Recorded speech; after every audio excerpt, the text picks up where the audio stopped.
Lava i nei vaenga o telefon o le si ufonga o le lo mua.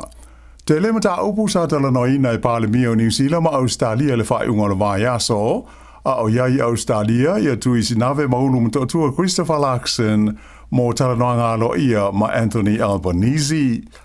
Sa whaalia manino ai Albanese le alo ia ma whaalo alungia e le malo Australia. O le whainga whaavaya le malo New Zealand tu sai o le malo si anga wha New Kilia. Mai o le a wha wau pēo na ngā lulue whaatasi Australia ma New Zealand ina ia mauti noa le tūlanga tū ma oti o le malo o New Zealand. Nā wha mawhai nā ia le Palemia o New Zealand e le aise suinga o le whainga whaavaya le malo New Zealand o lo whaasai nā i leo o mai iai i o ngā Sami ma o na lauwhanua o ni waa e iai ni a upenga wha New Kilia po o ni waa tau fo i alu i le malo si New Kilia. Sa langa manatu malangona o le tunu te loi nei. Ona o se whaalinga mai le minista le puipuinga Chris Pank e whapea e pei ua de tau ona toi sila le malo New Zealand i lea mata upu ona o le ua whaailo mai ua le o toi mamau nei se taimi ai au mai ni waa maunu le malo Australia e alu i le malo si New Kilia. Pei taila o le saunoanga le li Palemia ia tui sinawe maunu matotua na ia whaamanino ai e le suia la whainga whaavai lea New Zealand i le taimi atoa e avea ai o ia ma Palemia o le atunuu. O le nuu o nusa i le state o Queensland le ana whauma i ai whailo inga nei a taitai o malo e lua. Sa o fia fo i ala o tala noanga e o whaafi tahuli tau e whaatau aiga ai maise o le malo si anga ona o le tau i sa sa e tūru tonu ai mai se o mata upu tau fe malanga inga le va o Australia ma New Zealand ma vaenga mana umia le ngaru lue fe lango mai ai mata itai le langi ai mai se o atu motu o le Pasifika sa langa fo itai o malo e lua le sa le o fa ai lo mai le malo saina e fa sanga ini foi pule se to fa le Palemia o New Zealand talu waise la tu malanga talu nei i le motu o Taiwan. O umona whailo mai le Palemia o New Zealand na whaamoe e la ngā lea mata upu i se tūlanga tūsao i le wā ma le malo tele o Saina. Mai na whailo mai le Palemia Australia lona langolango ina i e tau mwhainga a le Palemia o New Zealand. Manatu le pulenu u Wellington o Andrew Little o le whaia o se palota whaapitoa po o se referendum e whisiringi ai le au palota a tonu o le whainga o pito i sili leo na le lei e sa idi ai se tonu mautū o le mata upu e winga i le tū whaatasia o pūlenga whaai tū malo po local government a le tū malo tele o Wellington e. Ua ouma o na whailo mai le manatu o le whainga malo so whaatasi o lo tū nei le foe e tūsa o lea mata upu mai o le masino me le ana amata mai ai le taimi e toru masina e te tawai i pōlenga uma whaai tū malo i Wellington o na whaai loa atu ni a lātou fuafuanga mō le tū whaatasia o lātou i lalo se pōlenga e tasi. Pei tai la o le o whaai lo mai le pōlenu u Wellington o le taimi e pei o na whaai lo mai le malo le aso iwo o kūso i o atu i ai o maua se manatu o pōlenga uma nei e pū tele e le lava le taimi e whai eise fuafuanga le leima le mautū. Ta awai Andrew Little e te taui pūlenga uma o Wellington o na whaatino se referendum po se palota whaapitoa e silingi ai se whinangalo le au palota o le tūmalo. O Andrew Little o le teiteifono le o le komiti o pūlenu o le tūmalo tele o Wellington le teimi nei. E luani pūlenga i te tono o Wellington na visilingia ia le au palota mo se lato whinangalo i le amata upu i le taimi o whainga palota o le tausanga o mawai. Mai na whaari ai le langolangoina e ia i tū malo o se fuafuanga e tū whaatasi ai pūlenga umanei po city councils i lalo se whaalapo tonga tele tasi. E langolangoina le whaalapo tonga la au whaila fonga le Wellington Ratepayers Alliance ia le manatu o le li pūlenu o Andrew Little mo se palota whaapitoa. O leo o whaelo mai le malo New Zealand, o leo toi mamau nei se taimi, ai mawhaio na tūsia e fō mai whasosoani po o paramedics, ia vaila au e mana umia mo nisi o tangata e mo mai. O le tūla whono o loo iai nei e New Zealand, o loo whaatanga i nai fo mai fiso swani po paramedics, e la tau te whainu ina nisi o whala au mō ngase, ai le o mwhai o na la tu sia, i se talavai mō se tangata mai. Whailo mai la le minister fo maloloina o Simeon Brown, o le fuafuanga le o whai le teimi nei, ina ia vave maua ai nisi tangata mai le fiso swani, I mai a fiai I o lato ainga, ma whaai titi ai le so ona vevesi ma le pisi o vahenga mō ngase whaafosei po emergency departments I whale mai te tele o le tunu. Ta ua le minister o le tuina atu o le whaatangana I paramedics e tu si ai whala au mawaila au mo mia mō ni ngase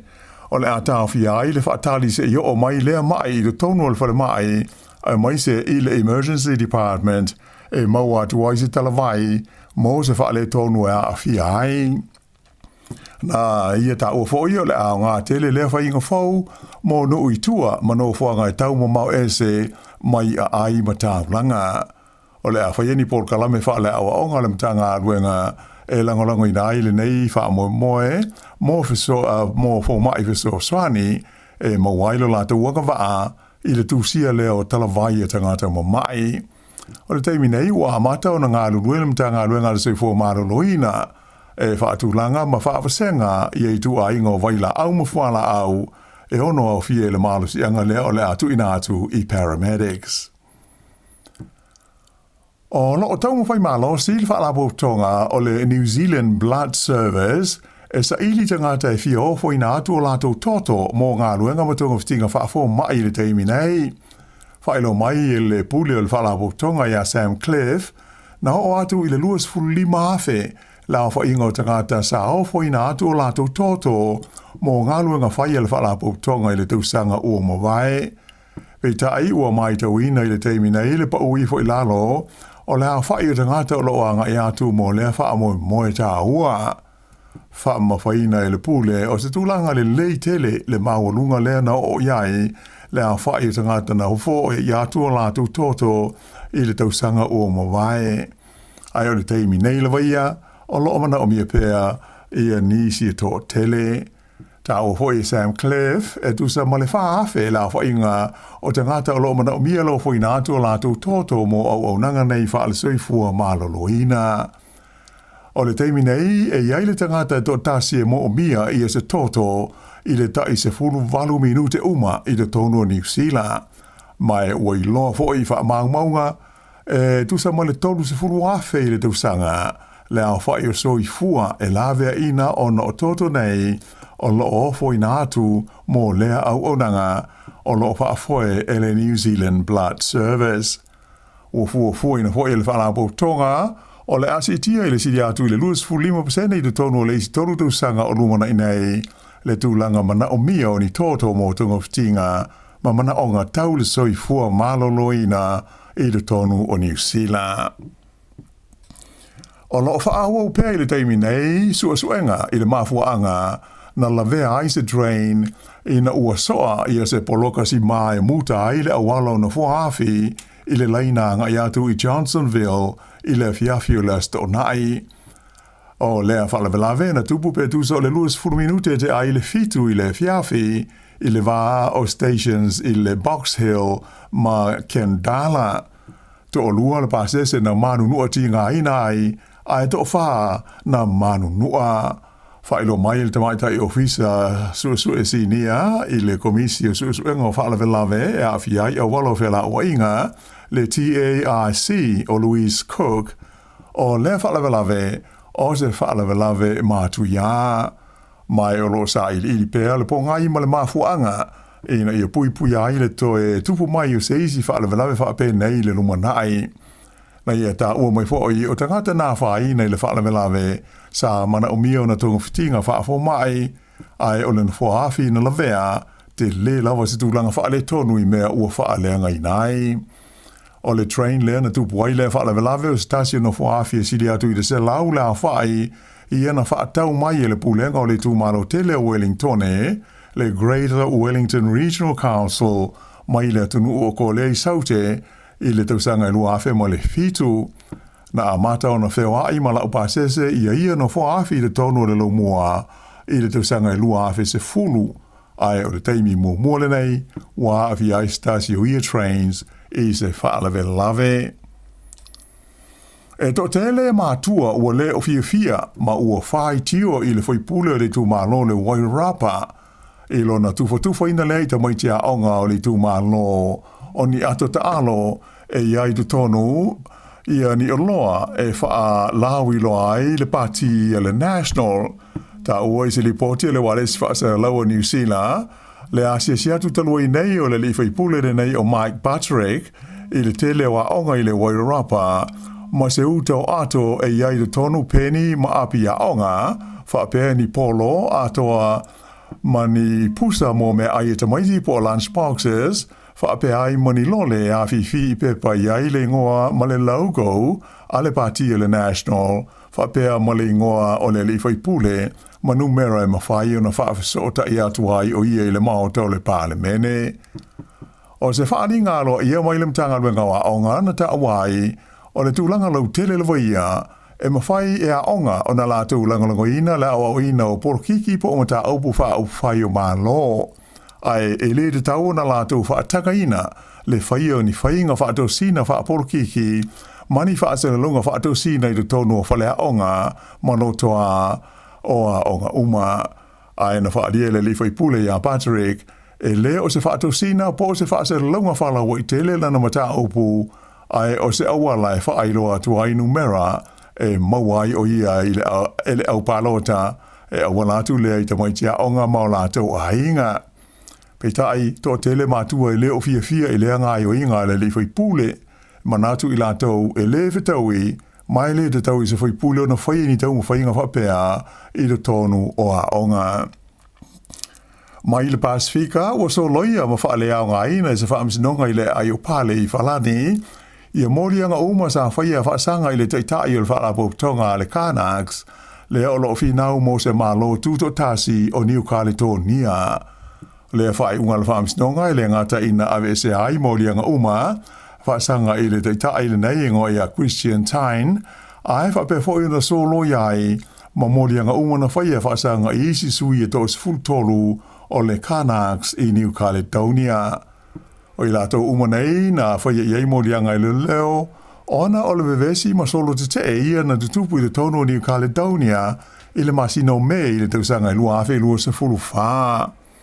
O le wha iunga la le wha amsinonga i pāle na tu ina mai i le sfreile ta awai e wha amasino na whea ngai ma le mata aupu e le ai ni mori mau tutu e ma whai ai o na wha awau lea mata aupu. O e vesi i New Caledonia e pei o na silofia sai rongo na whai nai le ta mao ainga o ia atu moto le Pasifika na mali li waitanga tai to se fumu le wha e awhi ai mani fita mai le malo whalani. Tu ina mai le whai unga le whaamsinonga i le taimi o tā pena ma sa uni ai tangata o New Caledonia mo ala tu whai ngā pālota i le aso luas fumu le walu o le masina le nei o Iuni. E tā alonga soka wha le wā o malo. Tasi le aina malo ai engelani le usoka li e New Zealand le All Whites i le lato tālonga whaasamasa manoa le sa whai le malaya le Raymond James Stadium i le nua Tampa i Florida i le whai unga le vai aso. Tālonga mulimuli lea le All Whites e tā pena masauni ai mo le taimusanga o le ipo le laulangi i le tālonga soka i le masina nei. Ua malanga atu nei la le aule a New Zealand i le nua o San Diego o le awha amautu ai i le talawhatai sifo a Amerika mo le taimusanga le nei o le ipo le laulangi. Whailo mai le li whaia onga o le au New Zealand o Darren Baisley te le lava leo ngā o le tālonga lea ma le au engelani le o lo tūlanga wha i le whaatūlanga na o au o le laulangi mai e o lo ta aloai nisi o whetu i longa o le nei wha angatama o le soka wha ale wā o malo. E te lele e senga o le tālonga lea New Zealand ma engelani ma le tālonga mua ma le au o le tunu o Haiti le ana whaia ina ai le All Whites i ai e wha i le ai. O le tālonga mua la New Zealand i le vaenga o au ia o lo tau vai i le ipo le lololangi o le awhitau iai ma le au mai le tunu o Iran ma o le tālonga e whaia i le ai o Los Angeles I le aso lua le aso se fuluono o Iuni. I ta alonga te nisi whaalewao māloa le tu pāo tamaitai o le tamaitai Lucia ingoia Mira Adriva ua avea ma siompini au pito I talavau o le tamusanga le French Open e pei ono whaie le whae ungo le vai aso. Na su e fusi o ia ma le tamaitai mai Polani ingoia Maja Szawalenska ma manu malo ai I se ti ono I le tolu ma le ono I le lua. O le tamaitai le nei Mira Adriva o siompini nei e se furu iwa tau sanga le matua o le whaato ato e siompini leo se tamaitai talavau le French Open tarwai ia le tamaitai tau hole nei o Monica Seles I le tau sanga te si iwa lua le ana māloa I le siompini I le se furu walu tau sanga o lona soifua. Whaiunga leo telefou